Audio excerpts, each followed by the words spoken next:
Diabetes పేషెంట్స్కి ఉలవల గుగ్గిళ్ళు ఉదయం పూట తింటే బ్రేక్ఫాస్ట్లో చాలా మంచిది. 100 గ్రాముల ఉలవల్లో 57 గ్రాముల కార్బ్స్ ఉంటాయి, 23 గ్రాముల ప్రోటీన్ ఉంటుంది. మరి కార్బ్స్ ఎక్కువ ఉన్నాయా కదా అనుకోవచ్చు మీరు.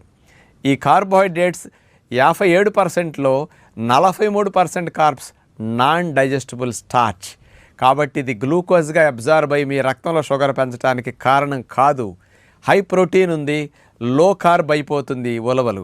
కాబట్టి అలాంటి ఉలవల్ని నానపెట్టేసి 7-8 గంటల పాటు ఉడకబెట్టి గుగ్గిళ్ళలాగా చేసుకుని తాలింపు పెట్టుకుని ఉదయం పూట అల్పాహారంలో మీరు అన్ని గుగ్గిళ్ళు తినేసి బొప్పాయి, జామకాయ లాంటి ఫ్రూట్ తింటే మంచి లాభం చేకూరుతుంది. కండపుష్టి, బలం వస్తుంది, షుగర్ పెరగదు, నీరసం ఉండదు. అందుకని బెస్ట్ డయాబెటిక్ బ్రేక్ఫాస్ట్ అని చెప్పొచ్చు. ఈ ఉలవల గుగ్గిళ్ళని డిన్నర్లో కూడా ఎవరైనా తినాలంటే తిని ఫ్రూట్స్ తిని ఉండొచ్చు.